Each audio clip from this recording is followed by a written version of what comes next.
dengan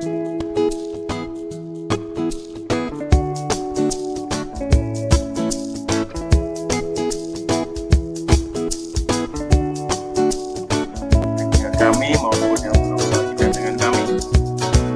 Siang hari ini adalah sesi pengajaran ke-6 dari Pak Gracia Pelo bersama dengan keluarga Iman Rasuli dalam seri membantah pernyataan Yakub Sulistyo dan Ustaz Muhammad Ali.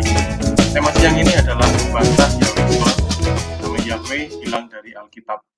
Untuk membuka kegiatan siang ini kita akan awali dengan doa. Mari kita berdoa dalam nama Bapa, Putra, dan Roh Kudus Allah yang Esa. Amin. Terima kasih Bapa di sorga untuk penyertaan-Mu sampai kepada siang hari ini. Kau memberikan kesehatan dan kekuatan bagi kami semua. Dan pada siang hari ini kami akan kembali belajar bersama Pak Gracia Pelo.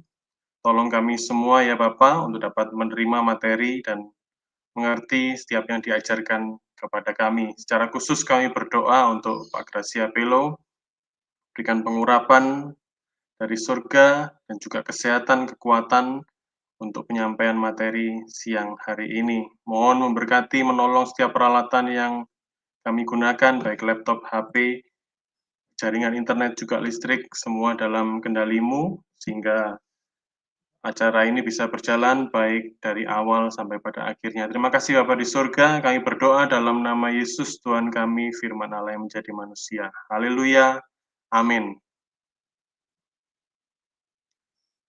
Silakan Pak Gracia.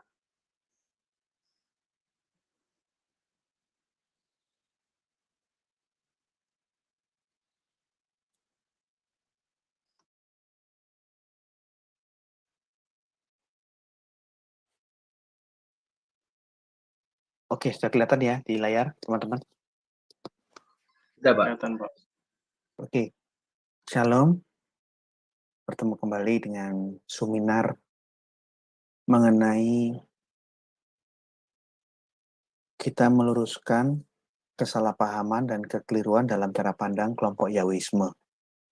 Tema hari ini, saya ingin membahas opini hoax, propaganda yang lazim dikumandangkan oleh kelompok Yahwisme bahwa nama YHWH hilang dari Alkitab.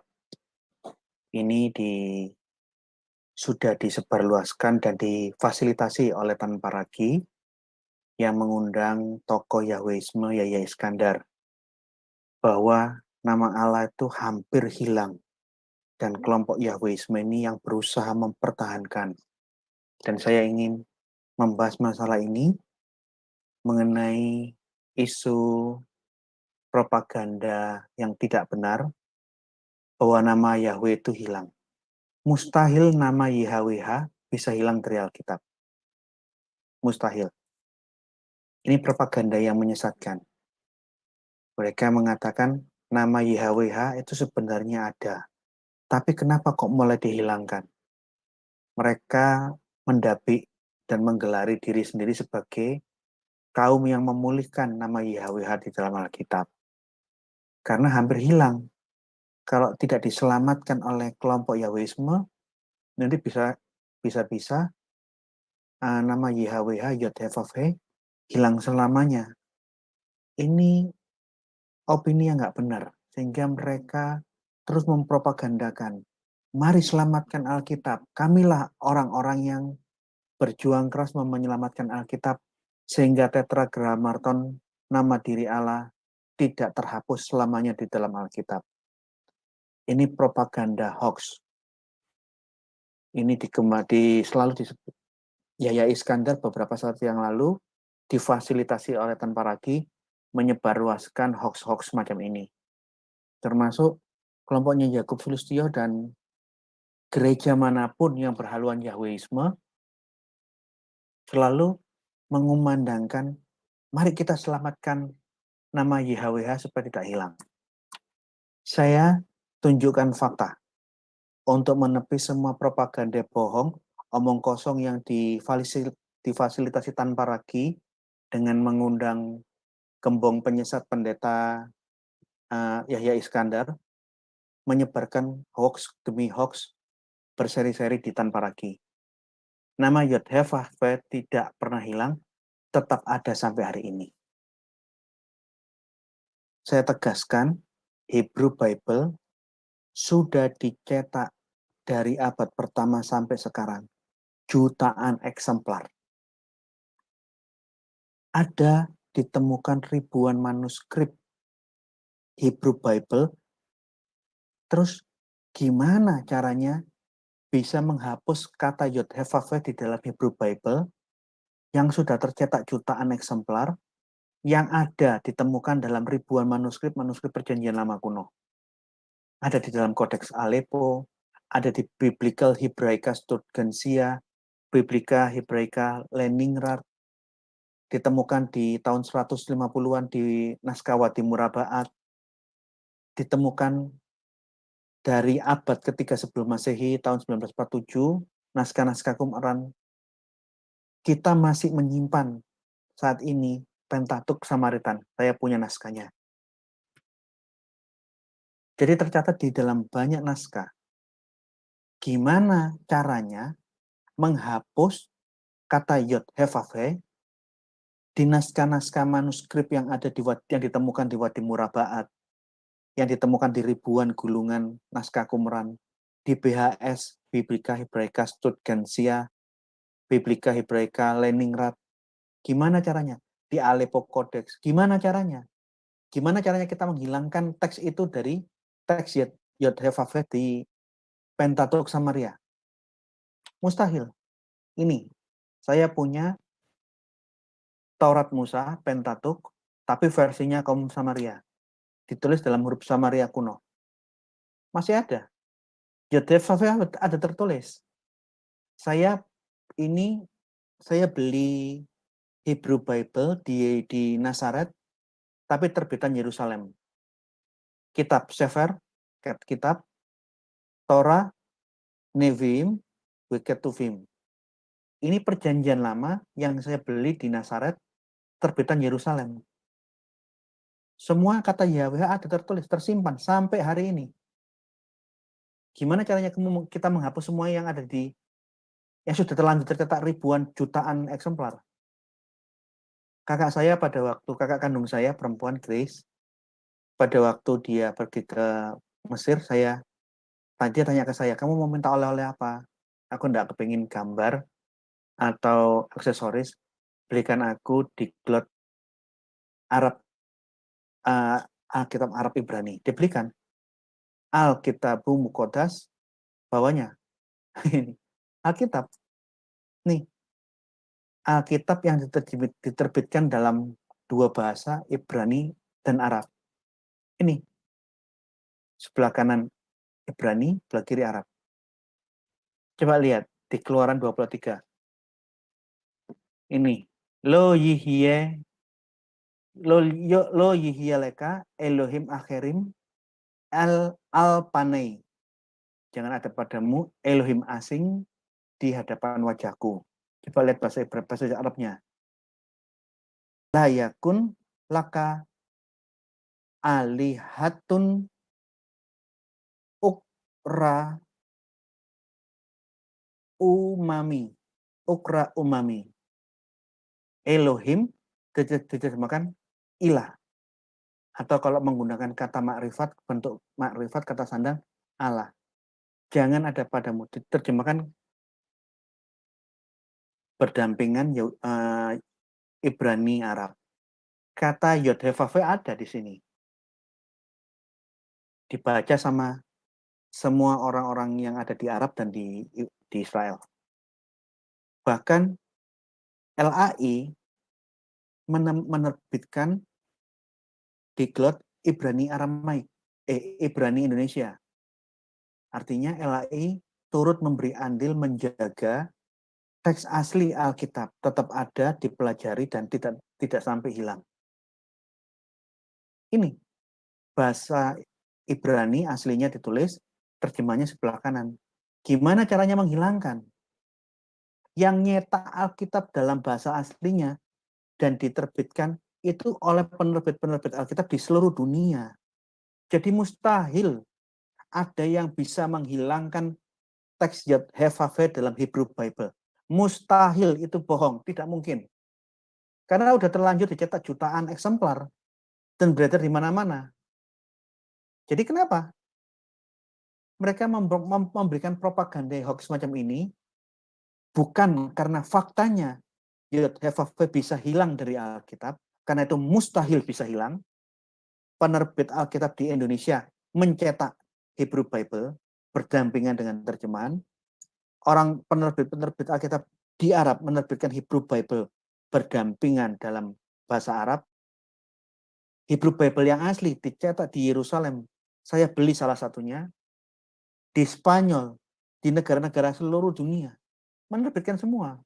Jadi tidak mungkin itu bohong, omong kosong bahwa Yod Hevave bisa hilang dari Alkitab. Bohong. Itu hanya propaganda yang palsu untuk menciptakan suatu alam pikiran, kondisi suasana yang mencemaskan, menciptakan kepanikan. Ya ampun, YHWH hilang dari Alkitab. Ayo kita pertahankan. Dan kamilah kelompok Yahweisme yang menyelamatkan Alkitab. Ini kan menggelikan sekali nih. Konyol banget. Kamu belum lahir, Pentatuk Samaria sudah nulis itu. Kamu belum lahir, Yahya Iskandar, Lukas Sutrisno, Yakub Sulistyo belum lahir, bahkan kakekmu belum lahir di dunia. Naskah itu sudah tertulis dan tersimpan di naskah-naskah Qumran, tersimpan di perjanjian lama yang ditemukan di Wadi Murabaat, ditemukan di berbagai manuskrip. Jadi itu mereka menciptakan hoax agar tercipta kepanikan. Ayo, mari kita selamatkan. Masa nama Allah harus hilang? Nama diri Allah Yahweh harus hilang. Kita harus menyelamatkan, memulihkan.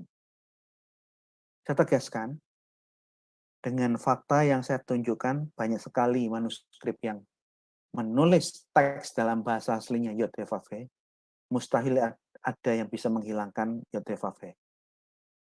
Tetragrammaton akan ada terus sampai akhir zaman. LAI ikut ambil andil untuk mempertahankan dan sudah mengedarkan, dan saya punya satu jilid. Yang dipermasalahkan, yang jadi duduk permasalahannya itu sebenarnya bukan hilangnya nama Yod Hevave. Tetragrammaton mustahil hilang. Mustahil hilang. Yang dipermasalahkan bagaimana mengucapkan YHWH, Yod Hevave, mengucapkan tetragrammaton yang benar. Ini yang jadi masalah. Yang benar, saya berkali-kali saya ingatkan di postingan-postingan yang lalu, kita harus mengikuti aturan tata bahasa Ibrani. Dan kalau kita mau saklek secara literalis, tidak ada satu kata Yod Hevave yang diberi nikut yang bisa dibaca Yahweh. Tidak satupun. Tidak ada di dalam Hebrew Bible, Masoretic Text, kata YHWH diberi nikut dengan secara literal dapat dibaca Yahweh. Tidak ada.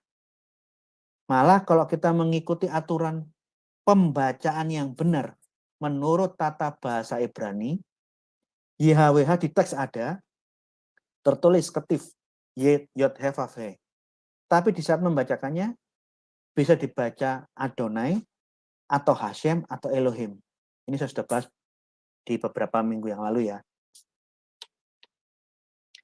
Yang jadi permasalahan, karena ada kelompok tertentu yang memaksakan cara baca yang keliru. Dan cara baca yang salah, yang keliru, yang tidak sesuai dengan tata bahasa Ibrani, dan adat kesantunan tata krama Ibrani, malah mereka yang keliru ini yang memaksakan cara baca yang keliru ini supaya yang lain harus mengikuti cara baca yang tidak benar. Kalau kita ngomong secara literalis, saklek, taruhan 1 miliar. Tidak akan ada satu orang Yahweh, pendeta, dokter Yahweh yang bisa menunjukkan, Pak, teks Yod Hevave di ayat ini, di kitab ini, bisa dibaca nikutnya Yahweh. Taruhan sama saya, Pak Brani. Tidak akan ada. Karena Yahweh itu bukan bacaan Ibrani. Itu bacaan non-Yahudi. alternatif bacaan dari orang-orang non-Yahudi, mungkin teolog-teolog Kristen. Tapi itu bukan bacaan, bukan bahasa Ibrani. Dan saya berkali-kali menantang, buktikan kalau ada satu kata tetragrammaton, YHWH, yang bisa dibaca nikutnya Yahweh. Buktikan. Sampai seri yang kelima lagi saya mengulang-ulang pertanyaan yang sama. Buktikan kalau ada satu kata YHWH yang nikutnya bisa dibaca Yahweh. Jadi saya ingin menunjukkan, pembacaanmu itu bukan bahasa Ibrani. Bukan cara baca sesuai dengan bahasa Ibrani dan adat Yahudi. Nah, cara baca yang keliru itu harusnya sadar diri dong. Jangan salahkan yang lain, kamu pada dirinya ya salah kok. Tapi yang terjadi kaum Yahwisme ini dengan dengan tidak mau tahu, mereka menunjukkan ketidaktahuan bahasa Ibrani, yang rata-rata banyak yang buta huruf dalam bahasa Ibrani. Mereka menganggap cara baca yang keliru, yang bukan bahasa Ibrani, inilah yang harus dipaksakan. Ini yang saya bilang saya tolak. Jadi kalau kita lihat fakta, kelompok Yahwisme seperti Yahya Iskandar, Lukas Sutrisno, Yakub Sulistyo, itu tidak mengikuti aturan tata bahasa Ibrani. Bahkan dia tidak mengikuti kesantunan, kesopanan tata krama di dalam budaya Yahudi. Karena Yod-Heh-Vav-Heh di dalam budaya kesantunan orang Yahudi pasti dibaca Adonai atau Hashem atau Elohim. Kalau sampai membaca Yod-Heh-Vav-Heh secara vulgar, literal di dalam adat Yahudi, kamu dianggap sedang mengucapkan kata-kata kotor, bermulut kotor, orang yang kurang ajar, tidak punya adat, tidak punya tata krama dalam bertutur kata. Karena memang di dalam adat Yahudi, memanggil ayahnya, ibunya dengan namanya langsung itu tidak boleh. Memanggil kakeknya dengan namanya langsung itu tidak boleh. Memanggil paman, tante, orang yang lebih tua, yang lebih dihormati dengan nama pribadinya langsung tidak boleh. Apalagi Tuhan. Kalau sampai ada orang di dalam budaya Yahudi, orang Israel, yang manggil siapapun dengan namanya langsung, seperti yang lazim kita lihat di film-film barat di Amerika, di Eropa, itu akan dimaki, ditegur, dianggap dia sedang bermulut jahat, mulut kotor, laison hara. Orang yang tidak punya adat, yang tidak punya tata krama dalam berbicara. Nah, kalau memang adat Yahudi memang seperti ini, lah hakmu itu apa? Memaksa orang untuk menjadi bermulut kotor, menjadi orang yang suka maki-maki, yang tidak tahu adat, laison hara, untuk menyebut nama Tuhan langsung dengan Yod-Heh-Vav-Heh secara vulgar.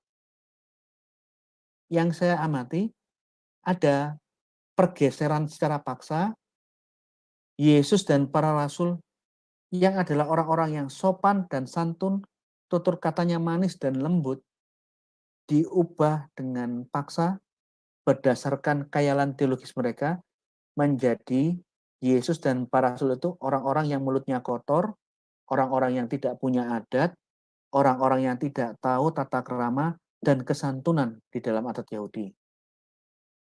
Dan Yesus yang bermulut kotor semacam inilah yang menjadi acuan dan diajarkan kemana-mana. Oleh karena itu, minggu lalu saya tunjukkan fakta yang tertulis baik biblical maupun non-biblical, Yesus berbahasa Aramaik. Tetapi mereka menyebarkan tipu muslihat, mengajarkan kemana-mana tanpa lelah. Sehingga orang awam percaya dengan kebohongan mereka, bahwa Yesus dan para rasul itu orang Ibrani, maka tentu mereka berbahasa Ibrani. Sehingga di dalam postingan minggu lalu saya tunjukkan, semua ayat yang diduga bahasa Ibrani, pada dasarnya itu bukan bahasa Ibrani, bahasa Aramaik. Supaya apa? Saya tunjukkan. Yang dipropagandakan itu kebohongan demi kebohongan yang diucapkan tidak kenal Allah dari tahun ke tahun, sehingga banyak orang terhasut mengikuti kebohongan yang mereka ciptakan. Yesus berbahasa sehari-hari bahasa Ibrani, para rasul berbahasa sehari-hari bahasa Ibrani. Itu bohong, itu hoax. Dan di dalam adat Yahudi, saya berani taruhan tidak pernah satu ayat pun menuliskan Yesus mengucapkan YHWH vulgar dari mulutnya. Karena apa? Yesus bukan kelompok yang mulut bajingan, orang yang kurang ajar, orang yang tidak punya adat, yang manggil bapaknya dengan namanya langsung, manggil kakeknya dengan namanya langsung, manggil om tantenya dengan namanya langsung.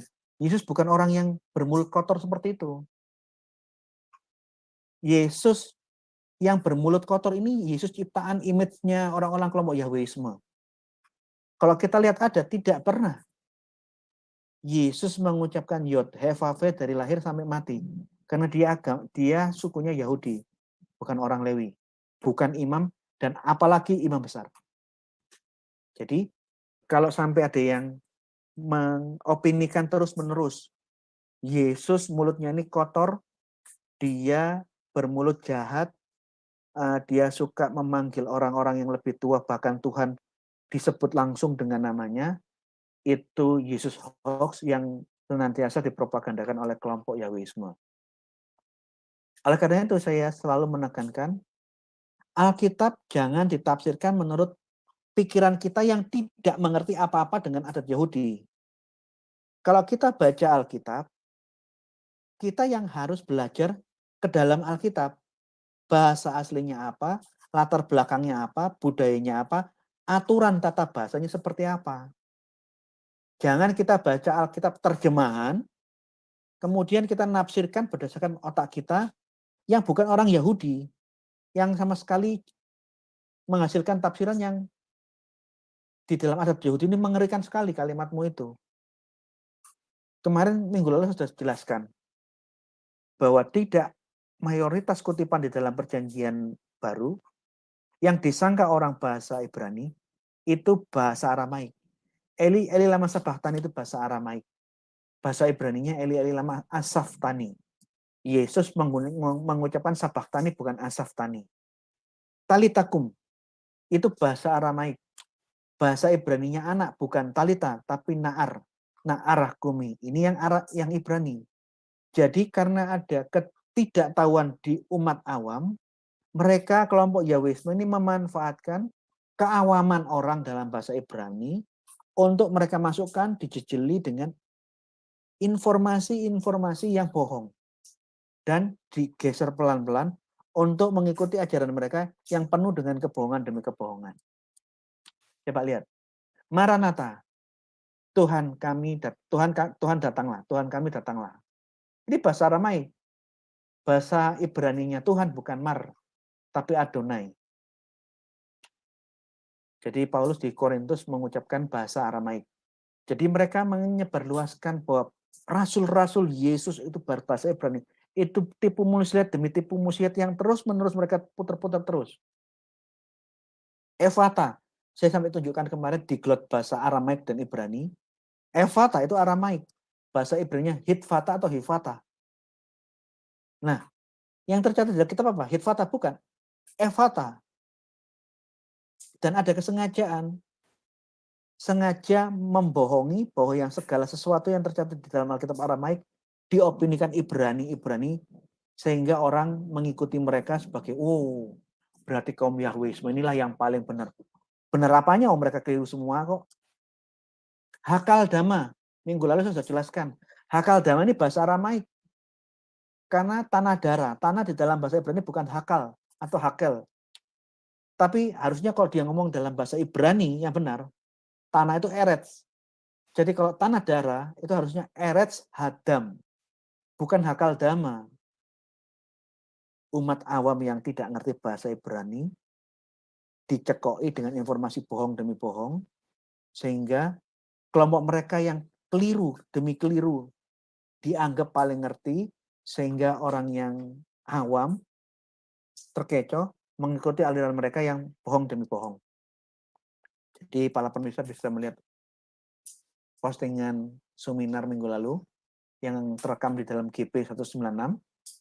Bisa ketik GP 196 Inyo Manis atau ketik di YouTube GP 196 Yesus berbahasa Aramaik. Ini semua pembuktian di minggu lalu. Jika di dalam perjanjian lama, di dalam tanah, Taurat, Nevim, Ketuvim, YHWH tercatat dan sudah dicetak jutaan eksemplar. Bagaimana dengan PB? Yang faktanya sudah saya buktikan, Yesus dan para rasul berbahasa Aramaik, tidak berbahasa sehari-hari bahasa Ibrani. Bahasa Ibrani itu bahasa yang sudah mati di zaman Yesus dan baru hidup di 1920-1922, dihidupkan kembali oleh Eleazar ben Yehuda. Bagaimana ini? PL ada Yod He Vav He. Perjanjian lama ada tetragramaton.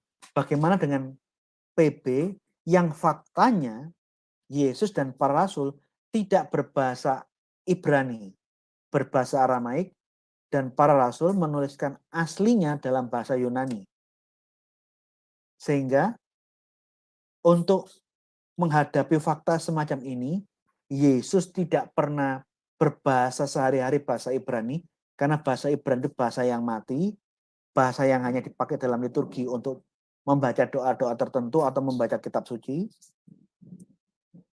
Untuk membelokkan sejarah, mengelabui sejarah, Yakub Sulistyo memberikan opini bohong yang sangat mengerikan. Bahwa perjanjian baru yang ditulis para rasul di abad pertama dalam bahasa Ibrani, dia pernah lihat di Yad Vashem yang saya sudah bantah di postingan pertama kedua. Bohong, Yad Vashem bukan museum Alkitab, itu museum Holocaust. Tidak pernah menyimpan satupun manuskrip perjanjian lama dalam bahasa Ibrani. Bohong. Jadi kita bisa melihat motivasi mereka kan. Mereka membuat khayalan teologis, asumsi teologis yang menyimpang.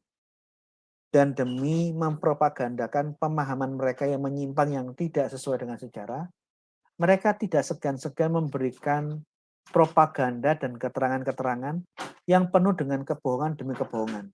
Sampai-sampai mengatakan, saya pernah melihat perjanjian baru yang ditulis dalam bahasa Ibrani asli di abad pertama, di Yad Vashem. Ya ampun, Yakub Sulistyo. Dan pinternya moderator saat itu, begitu dia mengucapkan kata yang bohong semacam itu, saya mau bereaksi. Moderator saat itu tuh anak kelompoknya kelompoknya siapa? Yusa Adi Siswantoro, orang-orang dari kelompoknya gereja YHS langsung menutup pembicaraan dan tidak memberikan kesempatan saya untuk menyanggah kebohongan yang baru diucapkan Yakub Sulistyo. Bayangkan, seorang pendeta jikalau terbiasa dan selalu mengucapkan kebohongan demi kebohongan yang tidak sesuai dengan Alkitab, tidak sesuai dengan sejarah, itu tandanya apa? Silakan kalian pikirkan sendiri, orang macam apa seperti ini. Malah, begitu saya membaca kitab terbitan kelompok aliran sesat Yahweisme ini, memberikan kata Yahweh tambahan di dalam perjanjian baru, bagi saya ini kalianlah yang mengubah Alkitab. Saya tidak menyangkal. Saya akui, bahkan tadi saya katakan jutaan eksemplar perjanjian lama dalam teks Hebrew Bible diterbitkan dan beredar di seluruh dunia.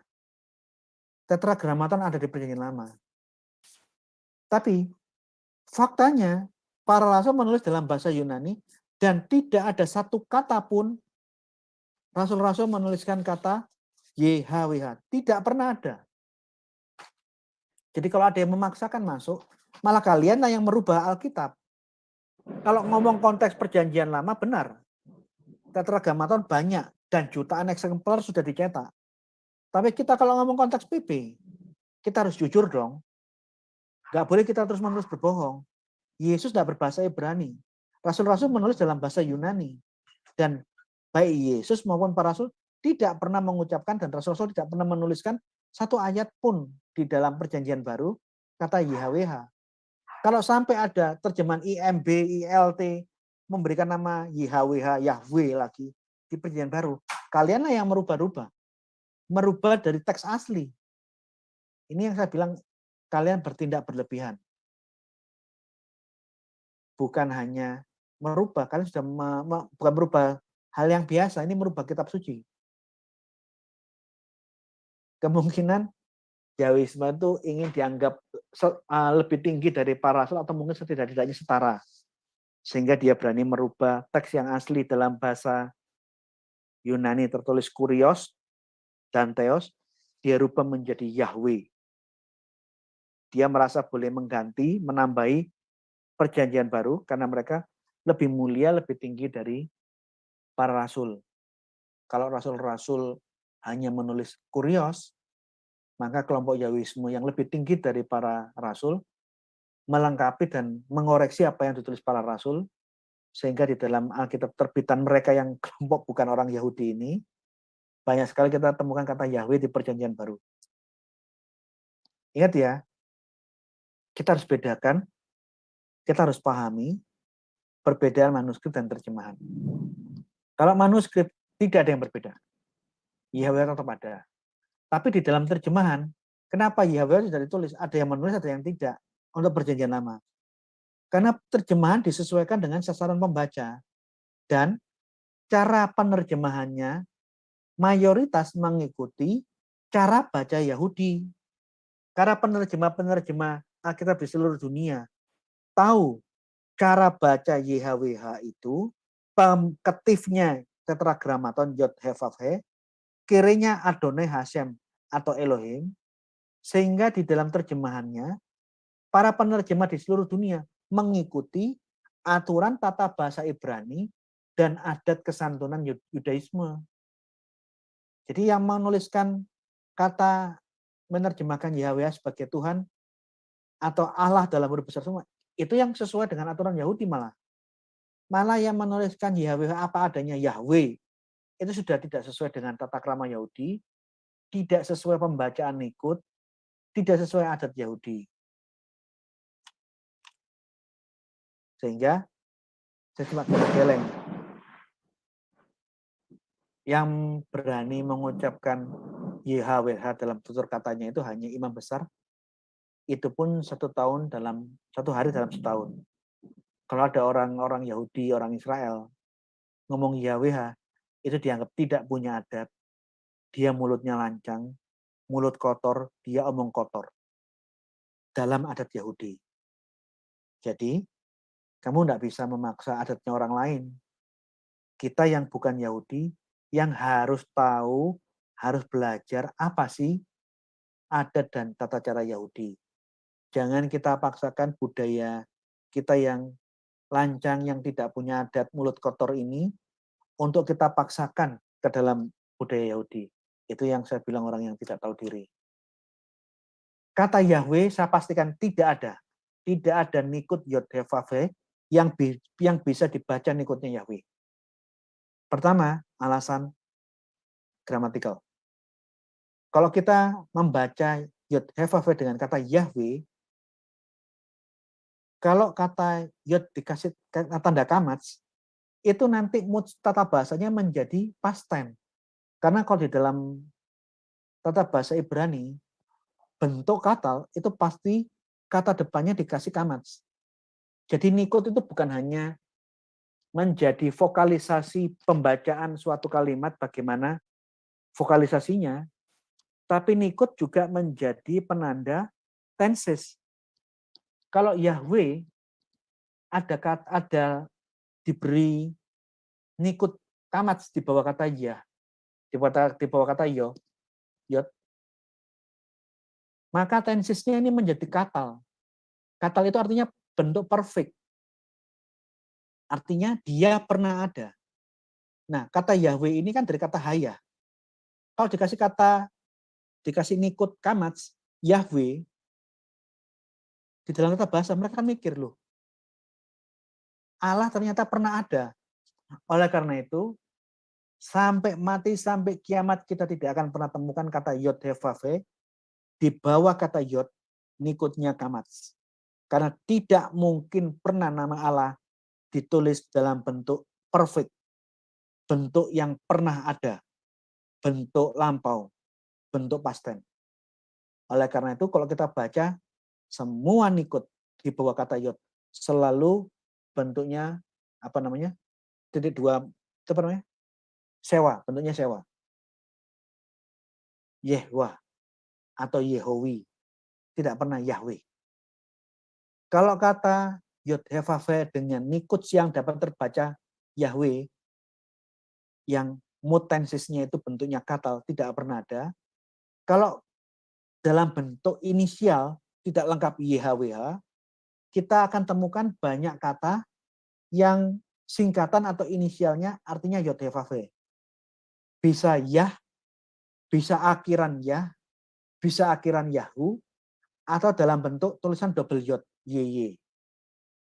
Kalau yang seperti ini banyak di dalam literatur Ibrani dan termasuk di dalam Alkitab. Kata Yah inisial atau singkatan yang artinya adalah tetragrammaton atau rangkaian kata yang berakhiran Yah, di mana Yah ini artinya tetragrammaton atau akhiran Yahu atau Yeya. Yeya ini kita bisa baca di dalam buku-buku doa Yahudi. YHWH itu ditulis di dalam buku-buku doa Yahudi itu double yod. Kalau dibaca Yeya. Ini inisial bahwa yang dimaksud di dalam teks ini adalah tetragrammaton. Kalau seperti ini ada banyak sekali. Sehingga kita tahu haleluya.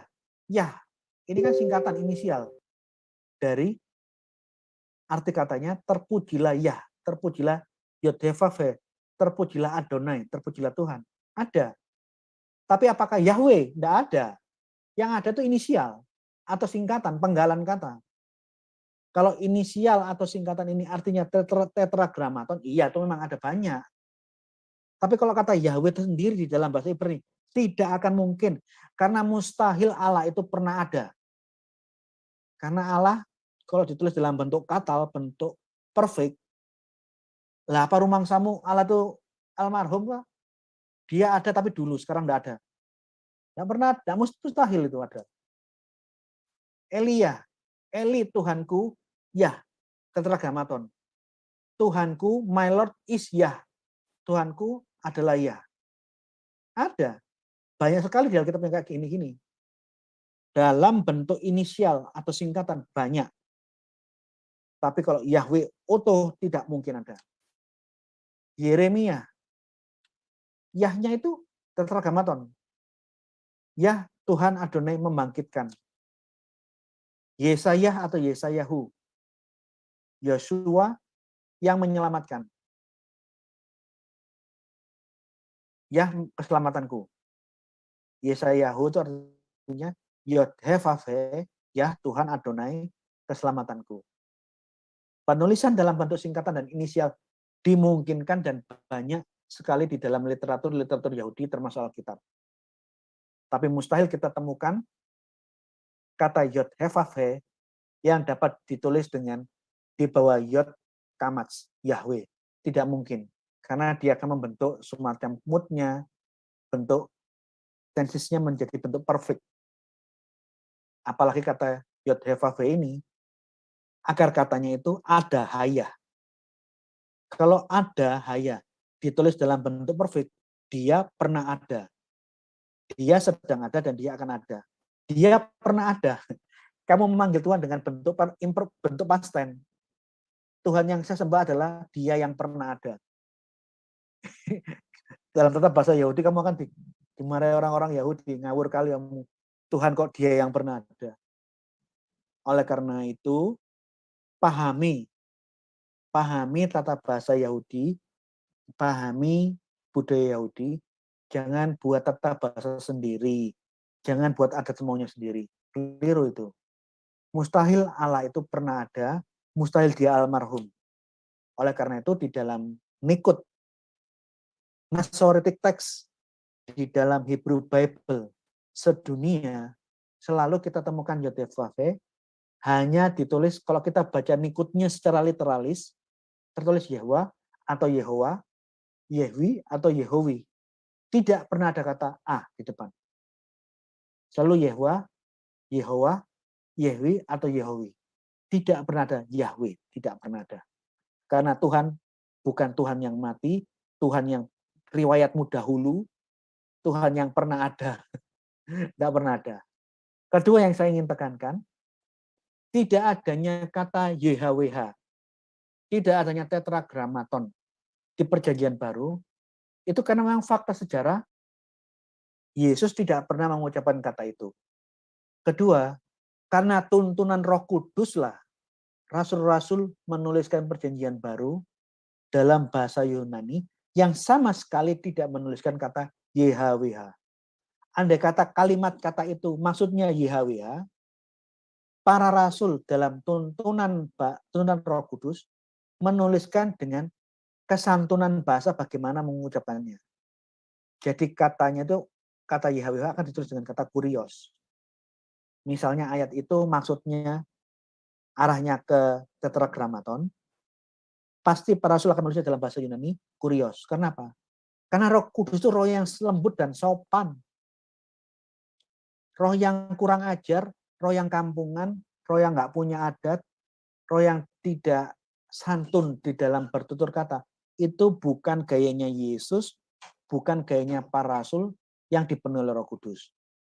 Jadi kalau mengenai YHWH tidak ada di perjanjian baru, itu karena memang para rasul yang dipenuhi Roh Kudus dan Yesus pun tidak pernah mengucapkan kata itu.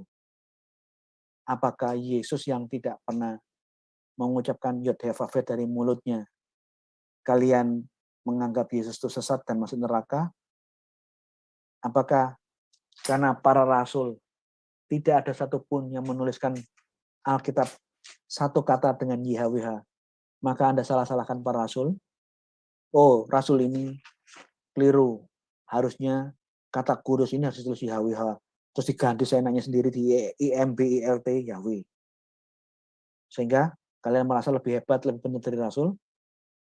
Nah,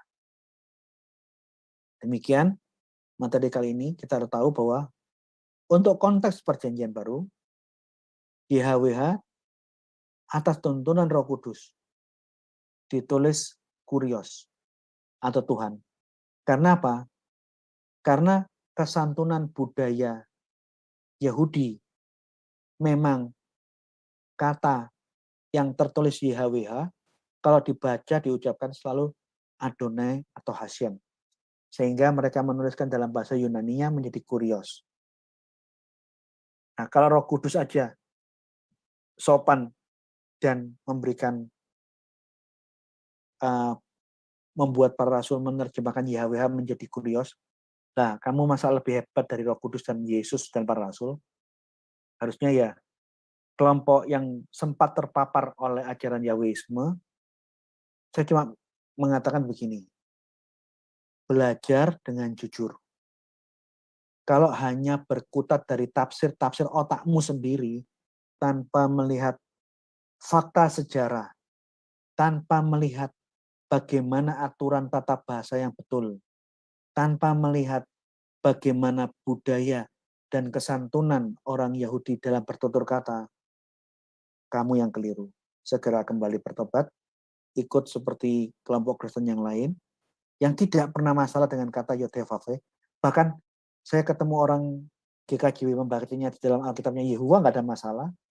Saya ketemu orang Batak, Yehova atau apa Yahwa, terserah. Bahkan kalian mengucapkan kata Yahweh pun saya nggak ada masalah. Karena saya tahu kalian bukan orang Ibrani dan bukan dalam konteks belajar tata bahasa Ibrani yang benar. Kalau dalam pengucapan sehari-hari tidak masalah. Yang saya tentang adalah kata Yahweh, kamu paksakan harus diucapkan. Kalau tidak mengucapkan kata Yahweh yang bukan bahasa Ibrani, itu keliru. Dan bahkan upayamu untuk menghilangkan kata Allah dan diganti dengan kata Yahweh, itulah yang saya lawan sebagai tindakan orang yang tidak tahu diri, orang buta huruf, orang yang tidak tahu bahasa Ibrani, tapi merasakan mendapat diri sebagai lebih Ibrani dari orang Ibrani. Terima kasih materi siang hari ini. Saya kembalikan ke moderator.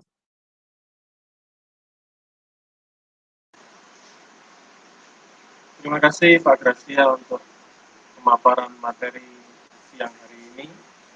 Untuk pertanyaan dalam sesi siang ini silakan ditujukan ke co-host dengan akun LiveGear. Ya, ke co-host dengan akun LiveGear. Umumkan juga untuk channel-channel yang merelay, yaitu Inyomanis, Keluarga Iman Rasuli, Siakom, L2JLG, Jukinsu Broadcast, dan Jukinsu Official Channel, juga channel apologet lainnya. Jangan lupa untuk kita mendaftar, register, verifikasi email, dan login di www.imanrasuli.com untuk mendapatkan username dan password yang ada di email. Kita bisa login untuk bisa belajar mengikuti pengajaran dari Pak Gracia Pelo secara urut, dan di akhir nanti bisa mendapatkan sertifikat. Nah, demikian tampilan yang bisa kita lihat di website Keluarga Iman Rasuli.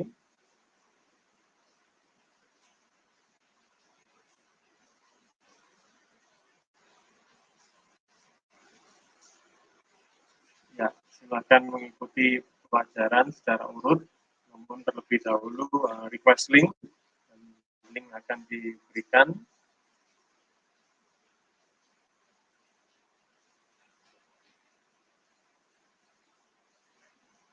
Inilah fitur-fitur yang bisa kita gunakan, dan website akan terus diupdate supaya semakin nyaman belajar di Keluarga Iman Rasuli. Kita dukung dan doakan pelayanan Pak Gracia Pelo. Karena kita sudah diberkati, mari kita juga menjadi berkat.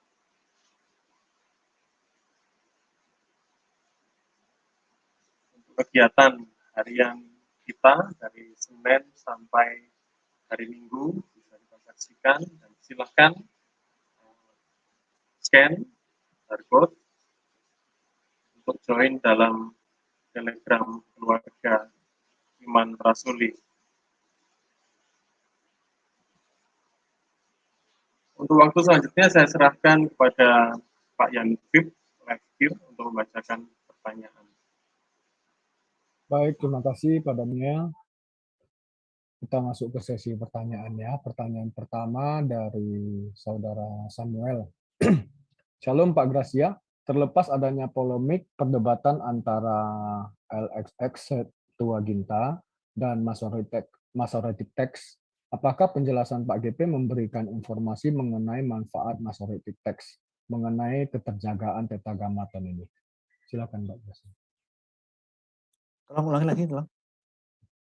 Terlepas adanya polemik perdebatan antara Septuaginta dan Masoretic Text, apakah penjelasan Pak Gracia Pelo memberikan informasi mengenai manfaat dari Masoretic Text tentang keterjagaan Tetragrammaton ini? Ya jelas bahwa di dalam Tetragrammaton, di dalam Masoretic Text, nama Yod-Heh-Vav-Heh itu tidak pernah berubah, ada. Yang jadi masalah bukan teksnya, tapi bagaimana orang Yahudi membaca teks itu. Ini yang jadi permasalahan. Kalau bukan Yahudi, akan membaca teks itu yang baca sembarangan. Tapi kalau orang Yahudi yang tahu tata bahasa Ibrani, yang tahu tenses, yang tahu makna, dan tahu kesopanan, dia tidak akan baca kata teks YHWH sekalipun tertulis dengan kata YHWH secara vulgar. Dia akan baca berdasarkan adat kesantunannya. Dia akan baca Adonai atau Hashem. Loh, kenapa? Tuhan kok di nama pribadinya Yahweh kok dibaca Hashem? Ya ini adat. Seperti kalau orang-orang di Indonesia Timur panggil papanya, kalau dia panggil namanya langsung, itu dianggap tidak sopan. Terus kalian marah-marah, loh.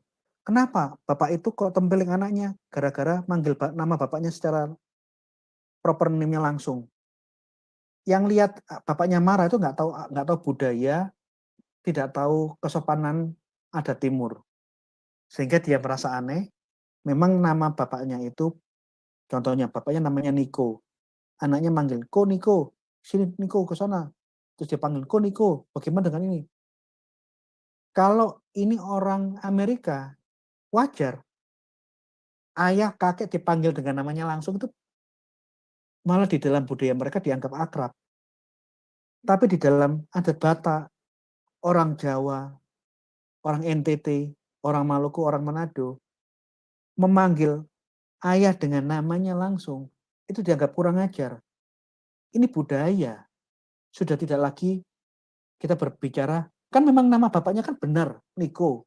Kenapa anaknya Niko manggil bapaknya Niko kok dimarahi? Bukan lagi ngomong masalah itu, ini masalah budaya.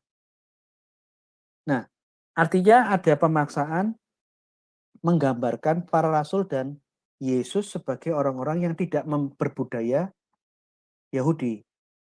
Bukan orang yang beradat Yahudi, orang yang tidak punya adat, orang yang di dalam pandangan Yudaisme itu bermulut kotor, suka omong kotor, kurang ajar dan tidak santun mulutnya.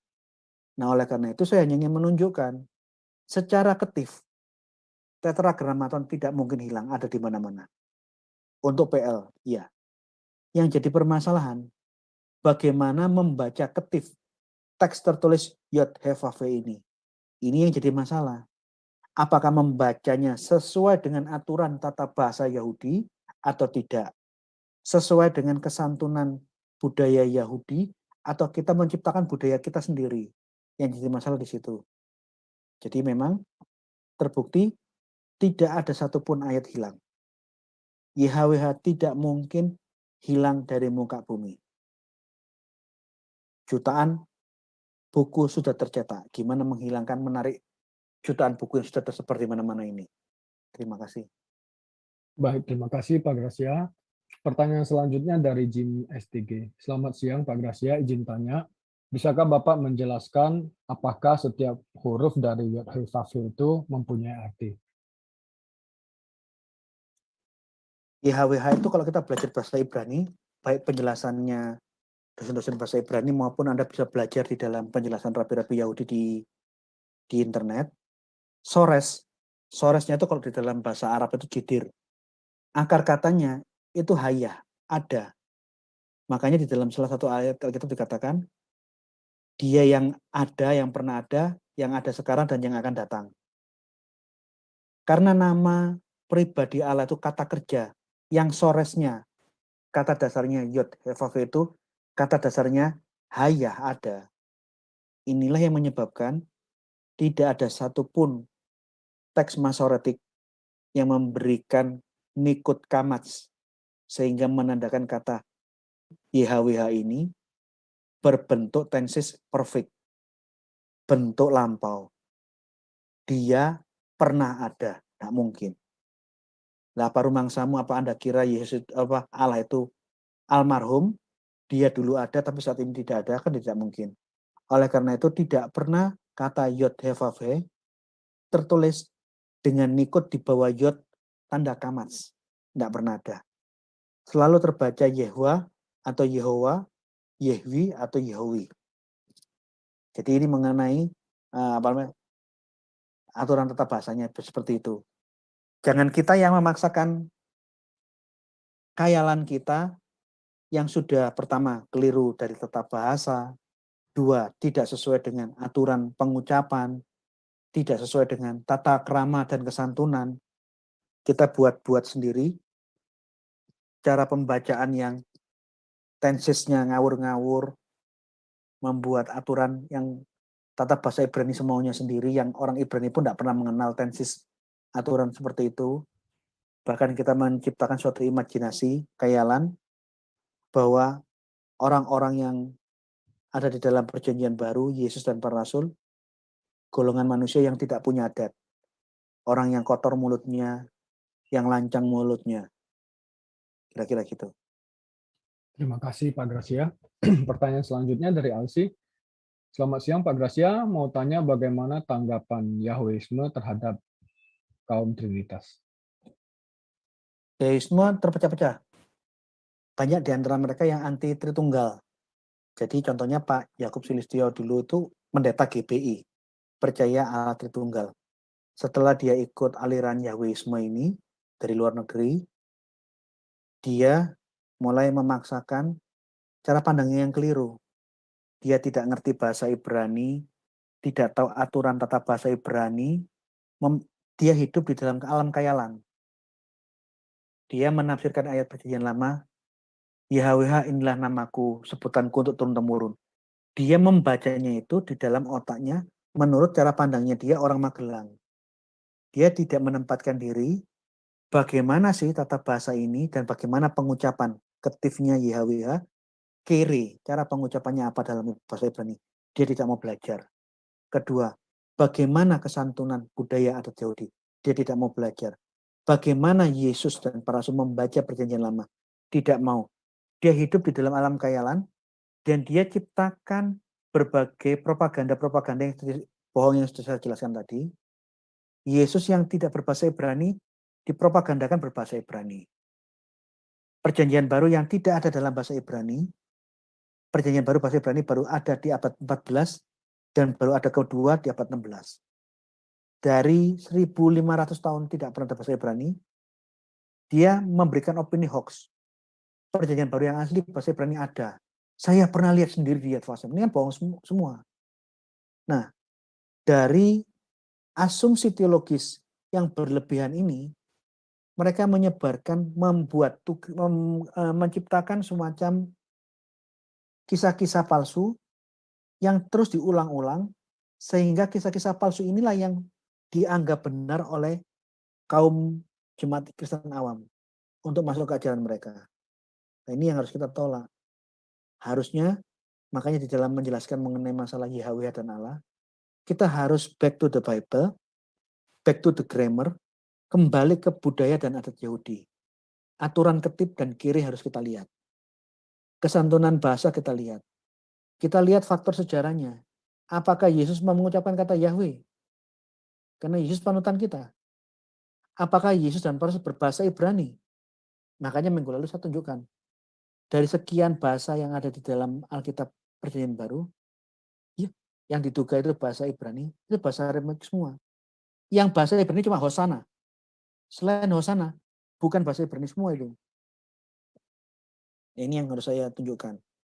Supaya orang terbiasa untuk jangan hidup di dalam alam khayalan. Dari awalnya Yakub Sulistyo percaya Tritunggal, masuk berkembang menjadi kelompok Yahwisme, lama-kelamaan dia mulai melakukan pemberontakan dan perlawanan terhadap doktrin-doktrin iman rasuli.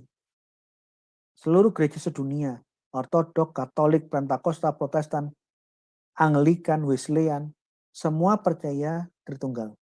Dia mulai menolak Tritunggal dengan menciptakan doktrinnya sendiri. Entah nanti saya belum tertarik melihat apakah dia seperti seperti saksi Yehova atau seperti apa atau Sabelian, saya kurang tahu. Yang jelas dia sudah mulai menolak doktrin gereja yang sejak abad pertama. Kalau kita mau lihat sejarah, Yahweisme, orang yang baru kaget, oh nama Allah tuh namanya Yahweh, dan mulai mengkampanyekan ini tahun berapa boleh muncul. Lah apa kamu kira para rasul dan para bapak-bapak gereja, bapak-bapak rasul di abad pertama, yang hidup sejaman para rasul, yang duduk di sekitar Yesus, kelompok 70 murid, tidak tahu, bodoh, dan sesatkah? Ini yang saya seringkali ingin mengajak kelompok yang terpapar. Jadi ada yang kelompok Yahwisme yang sudah semakin ekstrim, yang antri dengan kata Allah, bukan hanya antri kata Allah, antri Tritunggal, bahkan antri dengan kata Yesus. Dia anti dan muak dengan kata Yesus karena mereka di dalam alam bawah sadarnya, di dalam doktrin yang terhadap iman mereka, Yesus itu Yunani, itu sesat. Yesus itu orang Ibrani, harusnya kita membacanya dengan bahasa Ibrani Yeshua. Oleh karena itu ada kelompok Yahwisme yang mengharuskan mengucapkan Yeshua, tidak boleh mengucapkan Yesus. Karena Yesus itu ucapan sesat, ucapan yang keliru, itu ucapan orang Yunani. Tapi kelompok Yahwisme yang masih menggunakan kata Yesus dan percaya Tritunggal masih ada. Jadi kelompok ini terpecah. Mereka hanya disatukan di dalam doktrin, harus mengucapkan bahwa setiap orang Kristen itu harus bermulut kotor, harus tidak mengikuti adat Yahudi, harus tidak punya adat sehingga menyebut Yesus menyebut Allah dengan namanya langsung Yahweh, menyebut bapak, kakeknya, pamannya, yang lain-lain langsung dengan namanya, seperti gaya orang-orang Eropa. Karena sesungguhnya gerakan Yahweh ini, secret movement ini, baru muncul tahun 1950 di Amerika. Karena ini munculnya dari orang-orang di Amerika tahun 50, mereka menyebut kakek atau bahkan kakek buyutnya dengan namanya langsung itu, di dalam budaya mereka, orang-orang Amerika, itu malah keakraban. Oleh karena itu mereka membuat doktrin secret name movement di tahun 50, menciptakan suatu gerakan yang bagi orang Yahudi ini kekurangan ajaran, mulut kotor, tidak punya adat. Bagi mereka, ini yang seharusnya dilakukan. Nah, ini yang harus saya jelaskan berkali-kali. Apakah Yesus itu berbudaya seperti orang Amerika dan Eropa? Atau dia orang Timur, lebih khusus dia orang Yahudi? Lihat ini dulu. Kalau kita sudah mengabaikan dan tidak mau tahu masa bodoh, Yesus orang mana terserah, yang penting Yesus harus seperti budaya saya orang New York, harus seperti budaya saya orang Brisbane, harus seperti budaya yang saya ikuti orang London. Wah, ini yang saya bilang keliru. Kamu menciptakan Yesus-Yesus yang asing, yang sama sekali tidak seperti itu. Terima kasih, Pak. Baik, terima kasih Pak Gracia. Pertanyaan selanjutnya, ini 2 pertanyaan terakhir dari orang yang sama, Samuel ya. Apakah Laison Hara berimplikasi kepada kita pada saat kita berdoa tidak boleh menyebutkan proper name-nya Yesus, tetapi menggunakan sebutan hormat, contohnya Tuhan Yesus? Ini yang saya bilang Laison Hara itu budaya Yahudi. Apakah ini harus? Ya enggak juga. Apakah saya panggil bapak saya harus dengan ayah, papi, papa? Ya enggak juga. Nah, kalau saya bukan orang Indonesia, enggak ada salahnya saya panggil almarhum bapak saya, Alex. Karena bapak saya namanya Alex. Jadi, saya hanya mengajak kembali bahwa Yesus itu terikat di dalam suatu momen sejarah. Dia tinggal di suatu komunitas, suatu bangsa dengan budaya dan sosial yang berlaku di zamannya itu. Ini yang ingin saya tunjukkan. Jikalau ada orang Kristen tapi tidak tinggal di Israel, tidak hidup dan berbudaya Yahudi, dia orang dari Jerman, dia orang dari Amerika, ini beda-beda. Tapi yang jelas, kalau kita ngomong Yesus dan para rasul, kembalikan lagi ke posisinya ya. Dia tinggal di Timur Tengah di abad pertama. Dia tinggal di lingkungan Yahudi dengan bahasa Aramaik waktu itu, tapi di dalam budaya Semitik yang sangat kuat. Di dalam aturan Yahudi, menyebut Yahweh dari mulutnya itu ngomong kotor, mulut jahat. Laison Hara itu ngomong kotor. Tapi apakah andai kata saya menyebutnya sebagai bukan orang Yahudi ini, ya Tuhan, misalnya orang Jawa, Du Gusti Yehuwa, apakah dia bermulut kotor? Ya tidak.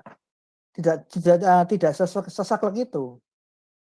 Di dalam bahasa Alkitab bahasa Jawa, Yehuwa itu ada di dalam terjemahan bahasa Jawa. Dan cara pengucapannya pun itu mengikuti aturan kebudayaan kesantunan Jawa. Du Gusti Yehuwa. Ada kata duh Gusti, jadi ada kalimat perendahan hati.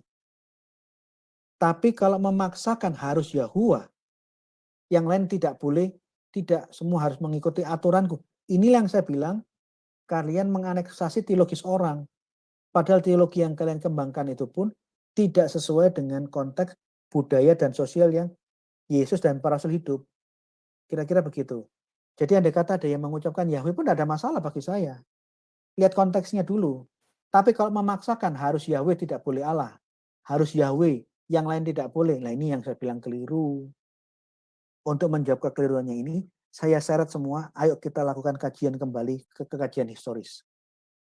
Kita tempatkan lagi kajian yang ada di dalam budaya zaman itu. Yesus eksis secara historis. Dia hidup di lingkungan apa? Di budaya apa? Ayo pelajari. Supaya jangan sampai khayalan teologis ini berkuasa melebihi kebenaran sejarah.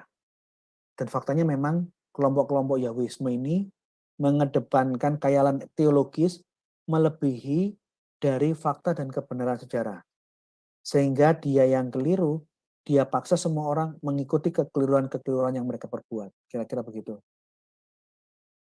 Baik, terima kasih Pak Gracia. Pertanyaan terakhir masih dari Samuel. Yesus tidak pernah mengucapkan Yod He Vav He.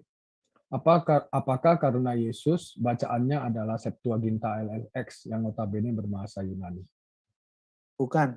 Memang ada kajian dari Gleitzer bahwa kutipan-kutipan perjanjian baru dari Yesus dan para rasul itu cenderung lebih sesuai, lebih cocok dengan Septuaginta, tapi bukan karena masalah itu.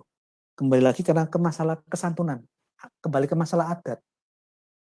Karena memang di dalam budaya Yahudi, kata Yod He Vav He itu tidak pernah dibaca Yahweh, tidak pernah ada. Mereka selalu membacanya dengan Adonai, Hashem, atau Elohim. Jikalau kata Yod He Vav He berada di belakang kata El atau di belakang kata Adonai.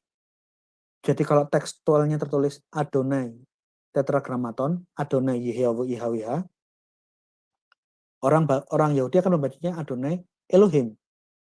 Kalau ada kalimat El Yahweh, Yahweh, dia akan membacanya El Adonai. Bukan El Adonai, tapi El Elohim. Jadi kalau kondisi teksnya El bergandengan dengan Yahweh, Yahweh di belakang kata El dan di belakang kata Adonai, selalu dibaca Elohim. Jadi dengan Yesus tidak pernah mengucapkan kata Yahweh dan para rasul tidak pernah menuliskan satupun teks dalam perjanjian baru kata Yahweh, itu karena kesantunan berbahasa dan penulisan waktu itu. Karena adat Yahudi memaksanya seperti itu. Memaksa demikian. Mereka hanya menjelaskan perjanjian lama di dalam bahasa Yunani dan cara menjelaskannya berdasarkan adat Yahudi. Yahweh selalu ditulis dengan kata kurios. Bukan karena yang lainnya. Andai kata diasumsikan Yesus terpengaruh oleh Septuaginta. Terus Yesus kamu mau salah-salahkan tak? Yesus keliru. Yesus goblok. Masa dia mengikuti Septuaginta? Harusnya kan harus mengikuti Masoretic Text. Masa kita berpikiran seperti itu? Jadi asumsi pertama, tidak adanya kata YHWH dari mulut Yesus yang terucap di Alkitab maupun di dalam tulisan para rasul, itu karena pertama, karena budaya dan adat Yahudi mengharuskannya seperti itu, kesantunan di dalam berbahasa. Kedua, andai kata diasumsikan Yesus terpengaruh oleh Septuaginta, apakah Yesus kamu mau salah-salahkan? Oh, Yesus masuk neraka, kamu keliru dong. Masa Yesus pakai Septuaginta? Jadi mau pakai asumsi yang manapun, substansinya sama. Yesus tidak pernah mengucapkan kata YHWH, para rasul tidak pernah menuliskan kata Yod He Vav He. Ya menurut saya itu karena kesantunan dan budaya Yahudi. Dan lagi, para rasul menuliskannya itu di dalam bahasa internasional yang berlaku di zaman itu, di seluruh Mediterania, wilayah kekuasaan Greko-Roma. Dia menuliskan dalam bahasa Yunani, dalam alam Semitis, dalam budaya Yahudi, di dalam bahasa tata krama kesantunan orang Yahudi. Saya kasih sedikit gambaran ya. Bukunya Sultan Syahrir itu ditulis dalam bahasa Belanda. Bukunya Sultan Syahrir tidak ada yang ditulis di dalam bahasa Indonesia. Sekalipun Sultan Syahrir menuliskannya itu semua dalam bahasa Belanda, kita pasti melihat di dalam gaya bahasanya itu, gaya bahasa Indonesia, budaya bahasa Indonesia ada, hanya dituliskannya dia dalam bahasa Belanda.